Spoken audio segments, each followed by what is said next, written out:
I'm Miss Gasa, and I just want to know from you, can we still say, yay, it's Friday, or it's now, okay, it's Friday because of the lockdown? Can we still get excited about the weekend, or not really? I just want to hear from you what you think on that.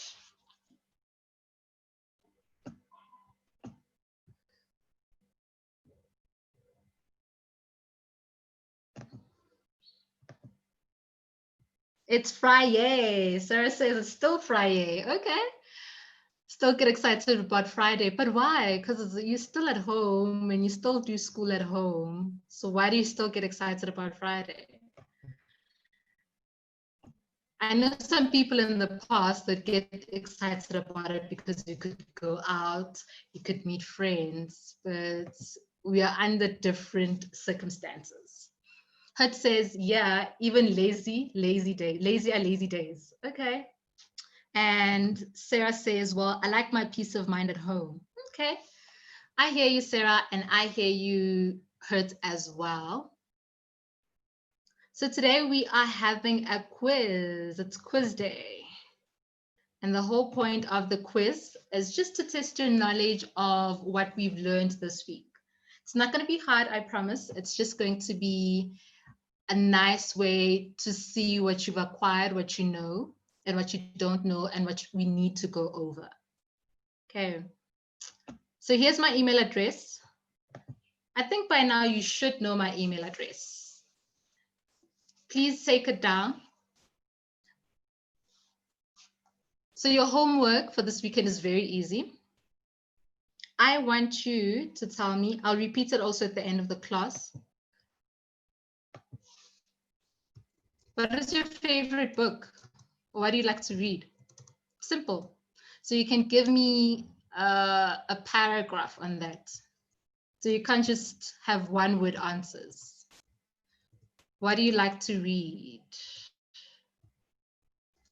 So that's your homework. You're going to email it to me. Very simple homework because it's Friday.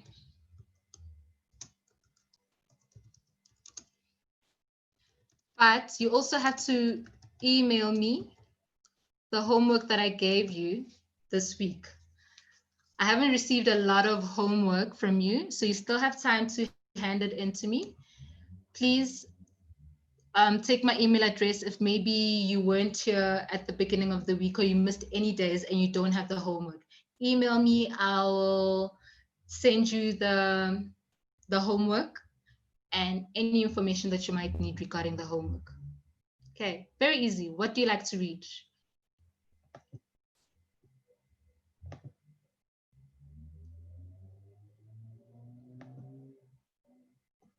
The past week we covered how to unpack poetry by helping our grade 7 friend Mimi.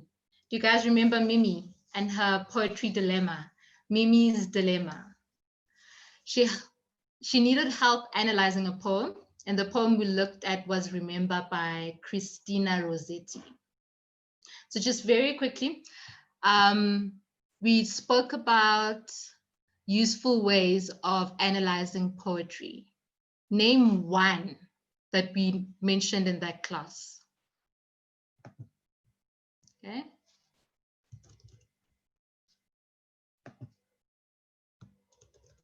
So mention one useful way to analyze poetry. We discussed quite a few steps.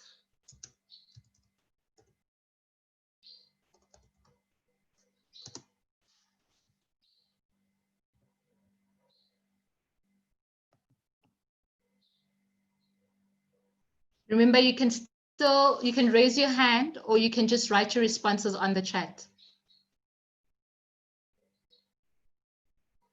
So let's start with that first question. So don't look at these questions yet. Let's go back so you can answer that one that I asked you. Okay, so have a look at that question I sent on the chat. Mention one useful way to analyze poetry. One of those guides, the steps that we discussed. I think we did that on Tuesday. When we were trying to help Mimi. What did we say? What must she do? What can she do? They don't have to be in order. Just name one. Just a useful tip. Hurt says, look for the tone and at the language or words that the author uses. That's a very good one, Hurt. We discussed tone in the class and the definition of tone. And we said that with tone, you can discover the tone of the poem by reading it out loud a couple of times. And that will help you establish the style, the attitude of the poem. Other tips? What tips did we give Mimi on Tuesday? Remember, Mimi came to you because you are a grade ahead of her and you've had a way, you have experience with poetry. What else did we say?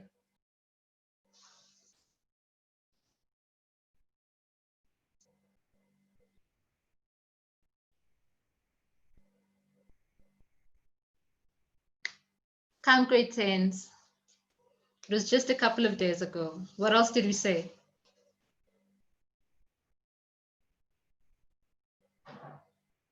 So you can read out loud, look out for the tone. What do you do when you come across a word you're not sure of?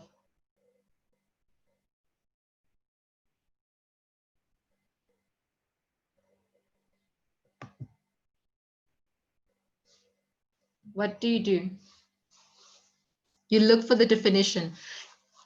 What happens if you're in an exam setting? You're absolutely right, Hurt. If you're at home and if you're in class, you can use the dictionaries in class, you can do that. But what happens in an exam setting when you can't take those things in the exam with you? You come across a word you're not familiar with. Yes, think of the context of the sentence. Very true, Hurt. You look at the words around that sentence, and that will help you, give you a clue. I remember when we had class, one of the words that we discussed was bereft.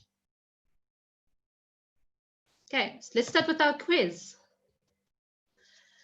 Right, so this is how you're going to answer the questions. You can raise your hand or you can type on the chat. And the first one is a business, true or false? A business letter must include the date below the receiver's address.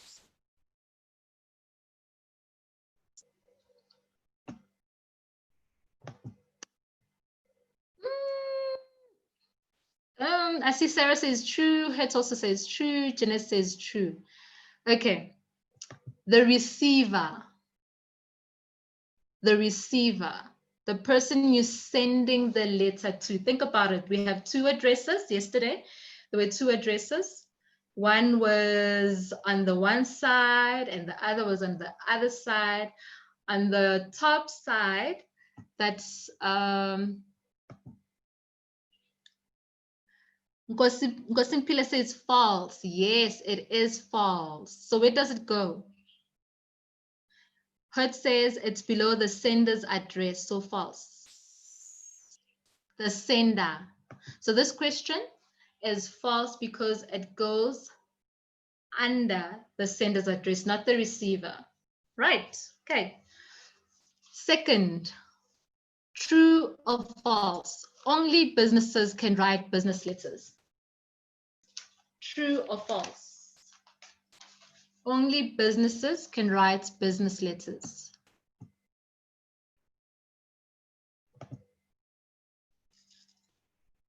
Sarah says false. All right, so with these questions, try to explain a bit more. Give you a reason for saying false. So it's false because you can write to who? Who else can do the writing?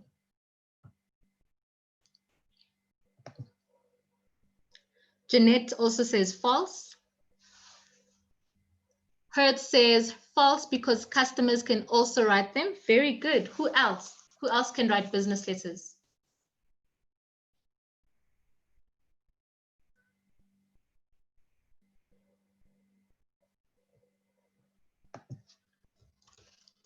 Who else can write business letters?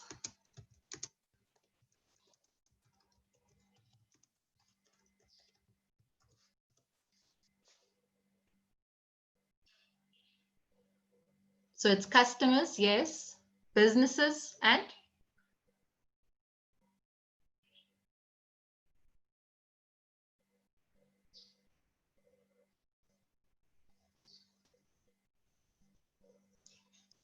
think of the table we had yesterday. On the table, it was formal letters, and then on the other side was business letters, and there was a list there. Think of that. Janet says everyone, okay? Sarah says both can write to each other to strengthen work relationship. Very good, okay? So customers can write to the business and the business can write to the customers.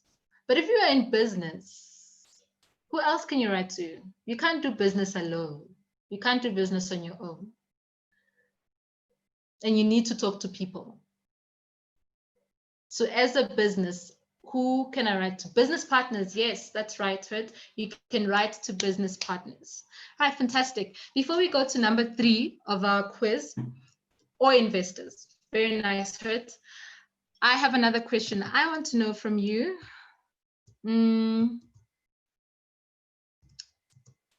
If you would like to be a business owner, what kind of business would you like to open? Okay. What kind of business would you like to open? And tell us more about that. Why? What kind of business would you like to start?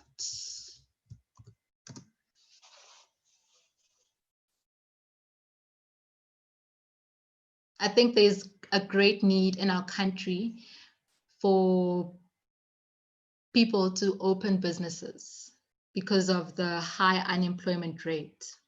So we need to become employers.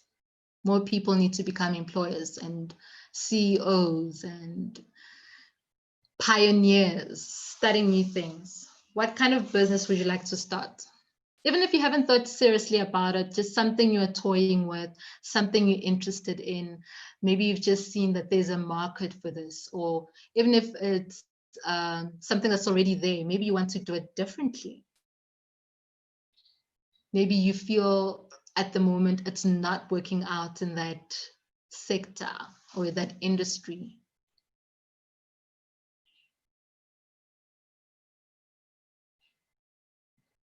If you guys share with me about your business ideas, I'll tell you about mine. It's still very rough.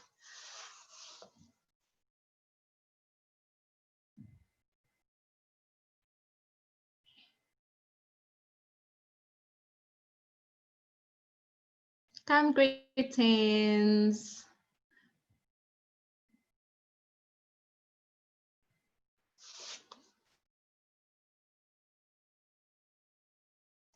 Okay, we'll come back to that. Let's go to number 3. True or false? Abbreviations and contractions must be used in business letters. Must be used. Look at the keyword. Hud says to the question about businesses, delivery services sounds good for me. It just seems like there could be an improvement on it in our part of the world. That is so true. That is so true. That's a nice idea, Hurt, because you will go to places and you queue and you become frustrated. Nice. Okay. All right.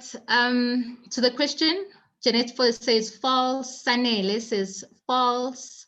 Sarah also says false. And Rain says false because it requires use of formal language. Very good. Okay. Very good. So you have to write out the word in full. Right, number 4. Senders must sign their letters to businesses. Senders must sign their letters to businesses.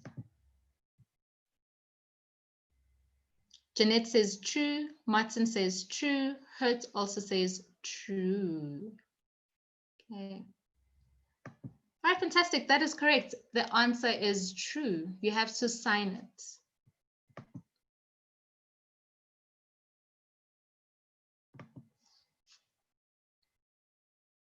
Okay, so this is one of the examples we looked at of a letter. So I want you to suggest 5 ways to correct the format of this business letter.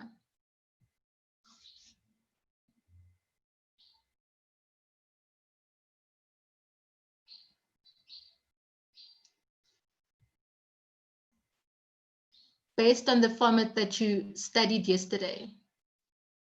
Oopsie.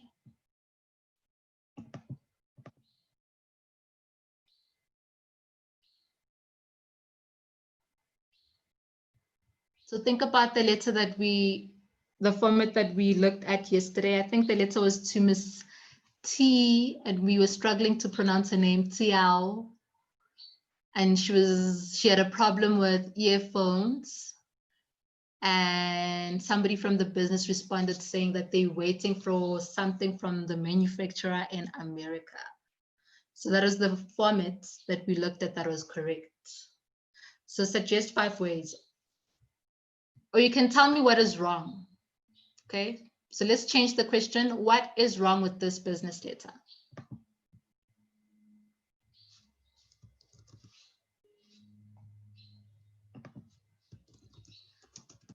What is wrong with this business letter?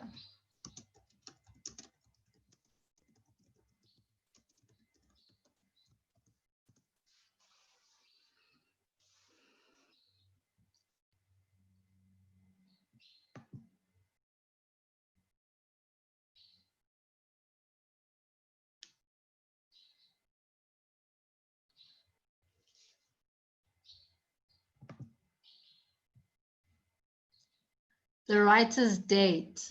Okay, so what about the writer's date, Sarah? You're right. You're absolutely right. There's something wrong with the writer's date. So what is wrong with it? Is it supposed to be in a certain place? Jeanette says the address of the sender. Hurt says it's not, there's the line there that is skipped is not supposed to be there. So it's just supposed to go right under the telephone number. Okay. Is the telephone number supposed to be there as well?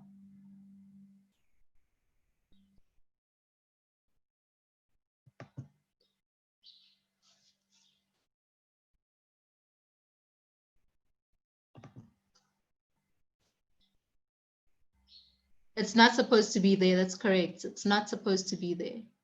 So what's wrong with the address of the sender? Janet, what's wrong with the address of the sender? Be more specific.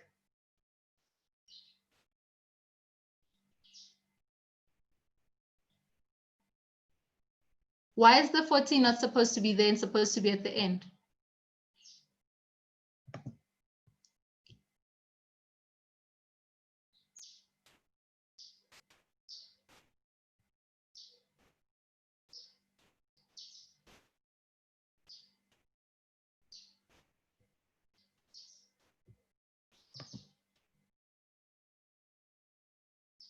It is the English rule.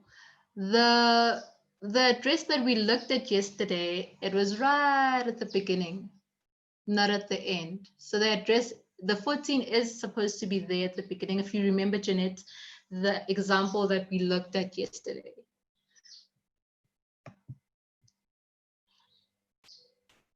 Okay, so there's also no suggestion line. So after the dear, say, or madam, there's supposed to be a line after that that tells the recipient like a summary of what the letter is going to be about. So it's not there as well.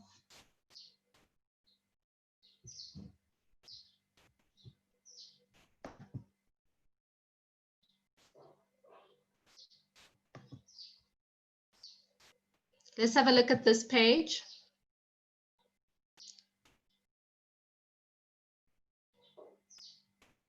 Okay, Hertz says, aren't the numbers always said before the street or the road, like the introduction? Yes. So you start with the numbers and then the street or the road name, like yesterday's example. All right. We also looked at the article about bullying. So, and I want you to have a look at this one. Look at the layout, look at the text features. Remember, text features means the date, the title, the subheading, the layout, the spaces, the font, okay? I don't think you can see the date. Yeah, 1941, yes, Sunday, December 7th, 1941, and it's from the USA.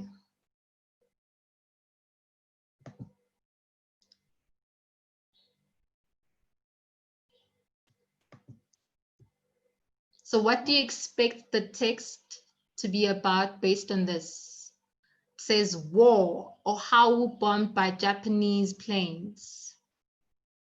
6 known dead, 21 injured at emergency hospital, 100 sea city bombed.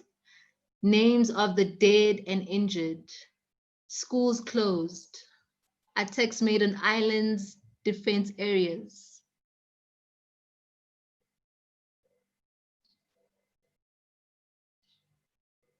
What do you expect the text to be about based on what you see from the text features and from the date, the year, where it's from, the USA? Honolulu Star Bulletin. That's in Hawaii.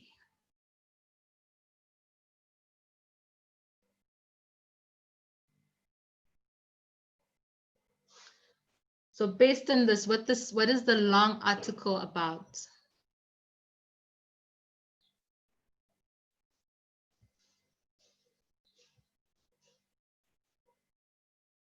I haven't heard any voices today. World War II, Hurt says, and Jeanette says war, that's correct. Okay. Yes, it is about war. That was an easy one, because the word war is right there in bold. Right. Volunteer to read Christina Rossetti's poem for us.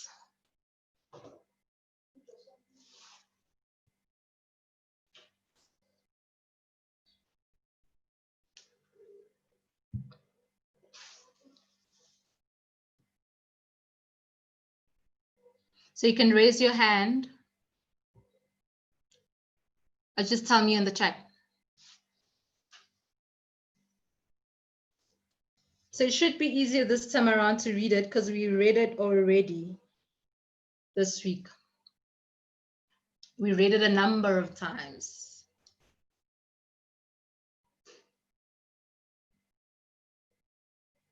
Greetings.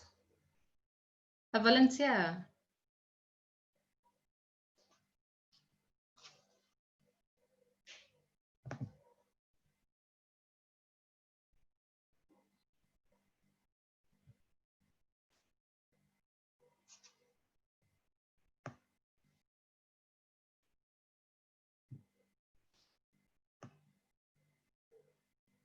Remember what I always say about reading. It's a nice opportunity for you to practice, to improve your reading skills, your pronunciation, your fluency. And this is a safe space to make mistakes.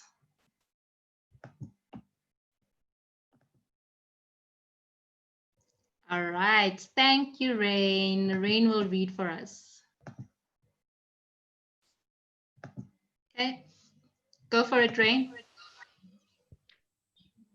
Remember me when I am gone away, gone far away into the silent land, when you can no more hold me by the hand. No, I half turn to go yet, turning stay. Remember me when no more day by day. You tell me of a future that you planned, Only remember me, you understand. It will be late to counsel then or pray. Yet if you should forget me for a while, and afterwards remember, do not grieve. For if the darkness and corruption leave a vestige of the thoughts that once I had, better by far you should forget and smile than that you should remember and be sad. Fantastic. Thank you. Thank you, Hurt. Great job, as always. Okay, Jeanette has a question. What does vestige mean?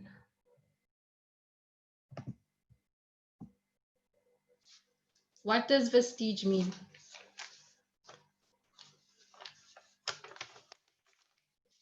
Remember what I said, if you're not sure about a word, what do?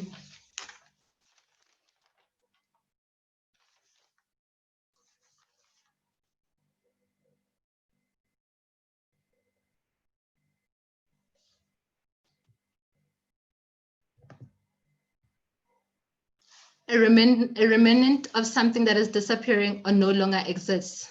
Hertz is absolutely right. And when you think of the word vestige, synonyms are remainder, a legacy, a memory. Okay. Something that is disappearing or no longer exists. So in this case, it is disappearing, like the thoughts are disappearing. A vestige of the thoughts that I once had.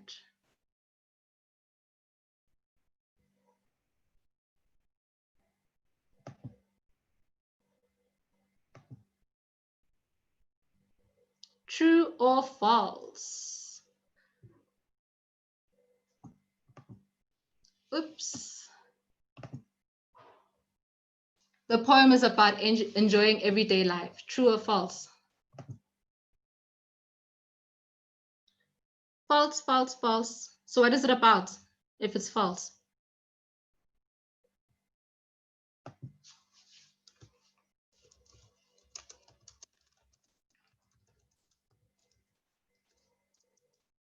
You're absolutely right. It is false.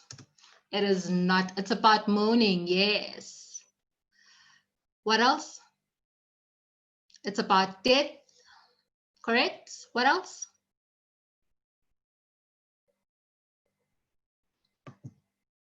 Okay, so the poem is about being remembered after the death. So she doesn't want to be forgotten. So in the first few lines, she keeps on emphasizing how much she wants to be remembered when she's gone. Right, next one. Christina wrote the poem to her partner. True or false? And in your answer, you need to tell me why you say so. So let's go back to the poem so you can see. Christina wrote the poem to her partner. True or false?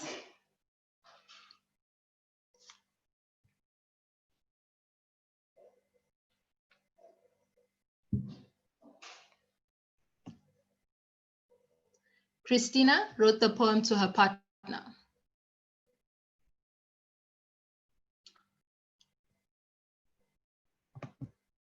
True.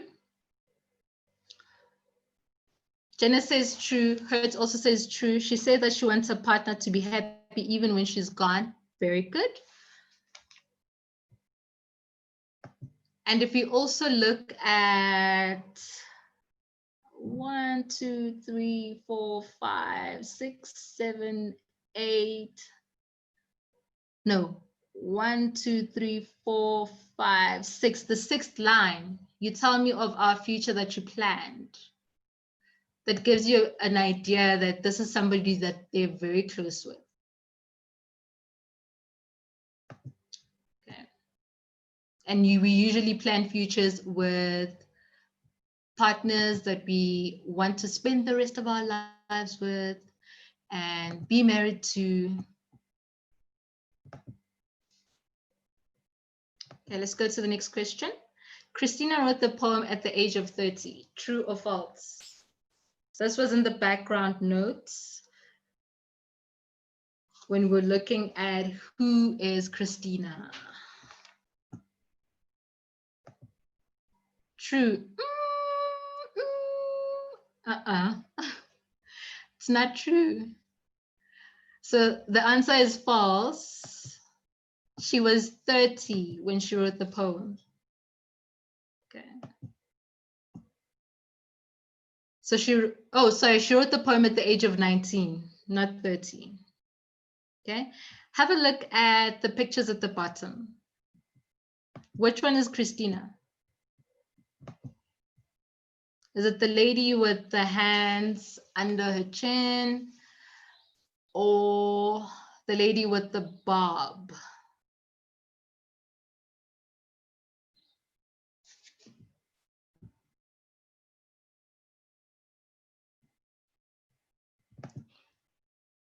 Definitely first one, bob lady. Yes, that's right. Do you know who this is, the second lady? Any idea who the second lady is?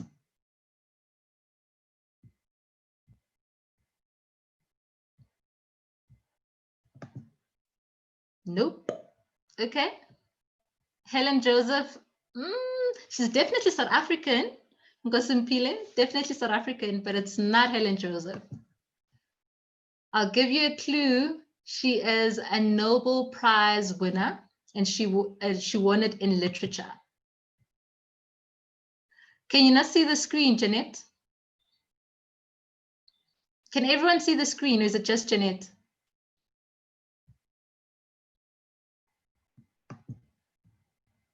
Tell me what's happening, Jeanette. Okay, Nkosimpile can, and everything is fine for Nkosimpile. So just tell me what is wrong, and we can try and find a solution. Okay, so for the first 8 lines, what is the tone? So count the first 8 lines and check. Hurt is suggesting that you check your connection. So it might be your connection because Nkosimpile and Hurt, everything is fine on their side. So it might just be your connection.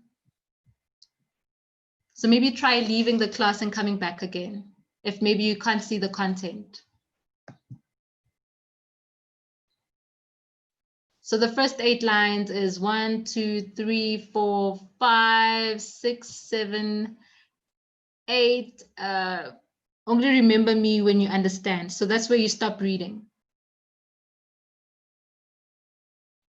So read it on your own and you can write down the answer. What is the tone?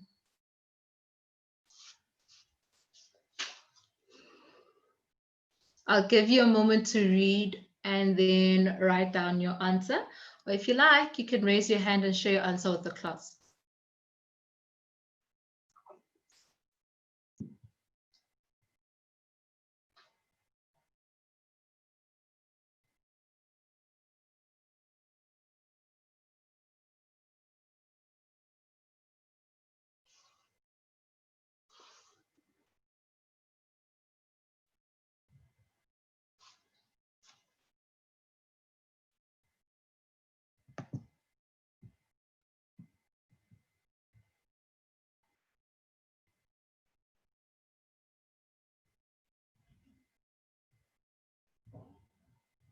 Janet, try leaving the session and coming back. Try joining the meeting again.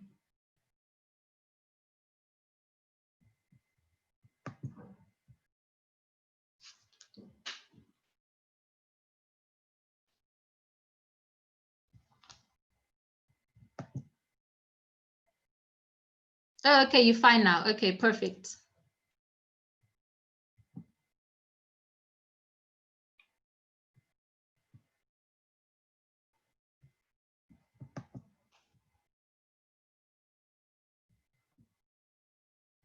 Class, remember, you can also raise your hand and you can share your answer with us.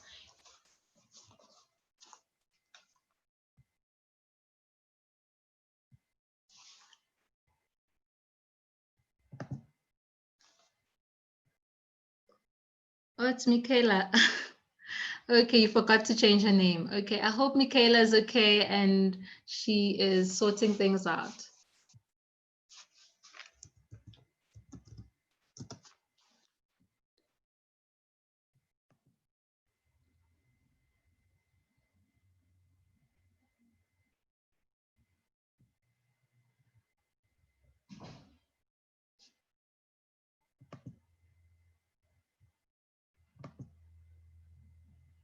Remember what we said about tone, that it's the poet's attitude towards the subject of his readers and his readers.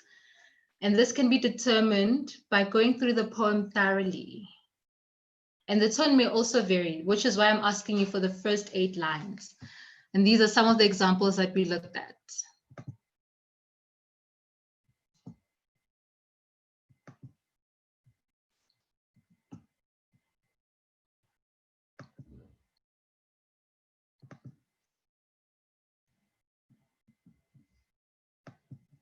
So do you think the tone is sarcastic? Is it critical? Is it sombra? Is it melancholy?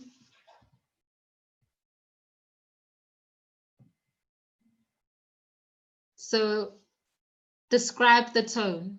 Use an adjective to describe the tone, the first 8 lines.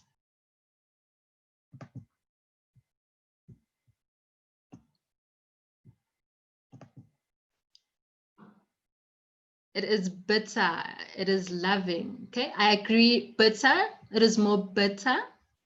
The first 8 lines.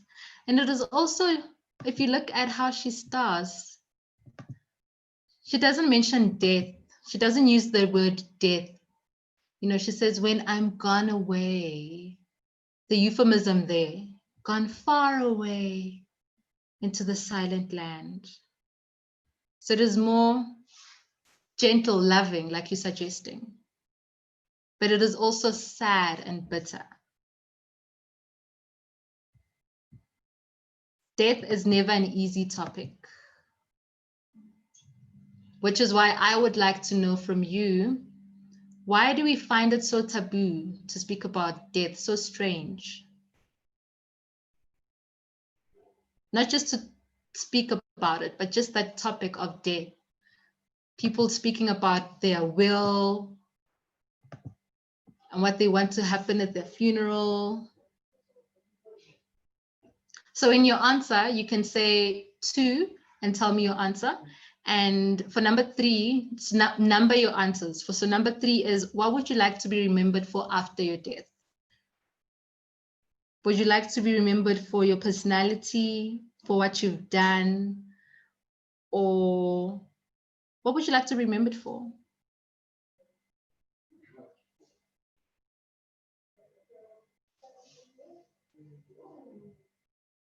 What would you like to be remembered for?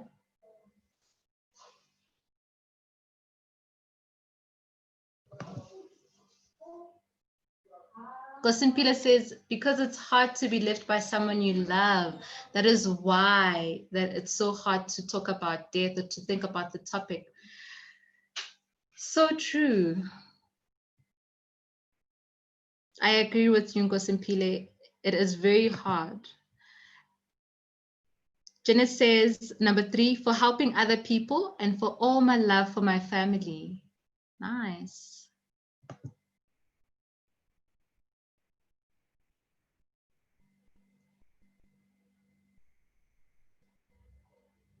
What do others say for number 2 and 3? Perhaps you'd like to be remembered as a famous person that worked for a famous company or for giving back to the community. What would you like to be remembered for?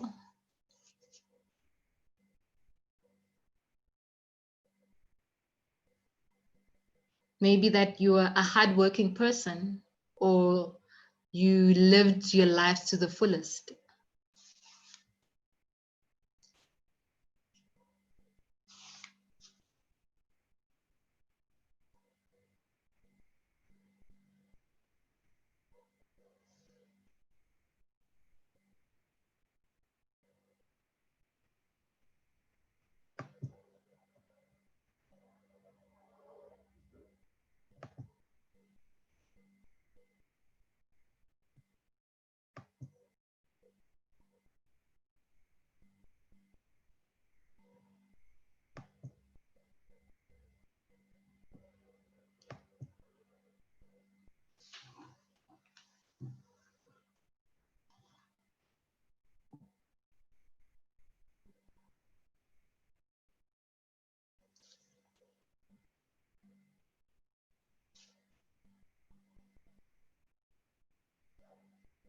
Greetings.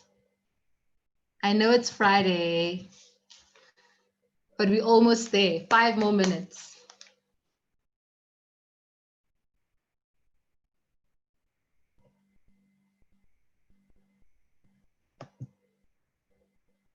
Here's another question for you.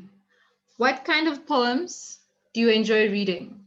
And do you write poetry or music?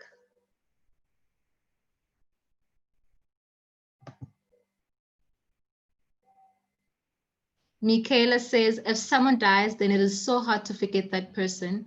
Death is a thing that makes us sad. That is so true, because all you are left with is memories and no way of connecting with them again.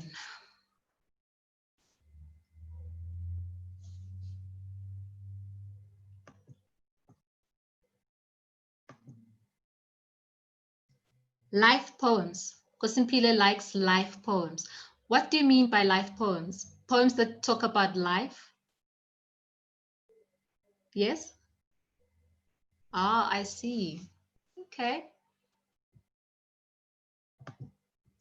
And Sanela likes sonnets. Okay, Sanela, what kind of sonnets do you like? Do you like Petrarchan sonnets or do you like Shakespearean sonnets? And which one is your favorite? Jeanette says she struggles to write poems. You get too much homework. Oh, I know. Oh, I can honestly relate with too much homework. Sarah likes poems about self-love. If you can remember a line from your favorite poem, maybe you can share it with us. I like, for the moment, because I like different people at different times, but I like Rupi Kaur. I don't know if you guys have heard of her. I'll write her name down. She's an Insta poet. So she writes very short poems and she posts them on Instagram, but she also has 2 books. She's one of my favorite Insta poets at the moment. And she doesn't follow grammar rules. She writes, there's no commas and full stops in her writing. Sarah says the line that she likes about self-love poems is, your body is imperfectly perfect. Nice.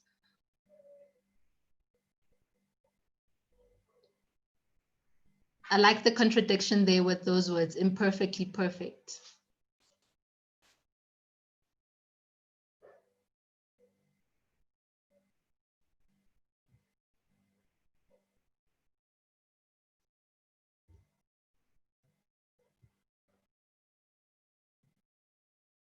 Okay, I think you can answer me now. What do you like reading?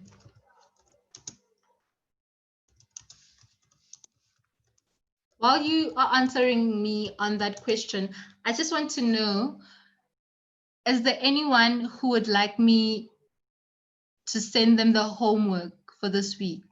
Okay, let's just go back to the slide about with my email address. So you can take my email address. If you'd like me to send you the homework that we got this week, then please just take down my email address.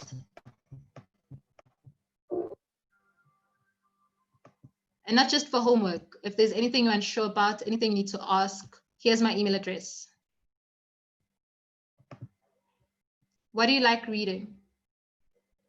Magazines? Jeanette likes to listen to music. What kind of music?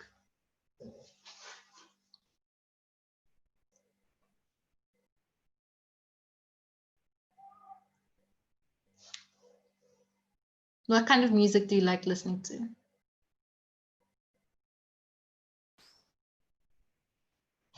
Hip hop. Okay.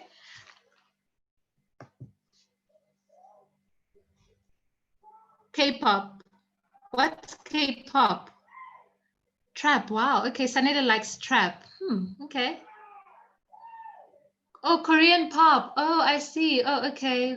Oh, wow. I don't think I've listened to Korean pop. Okay. Right.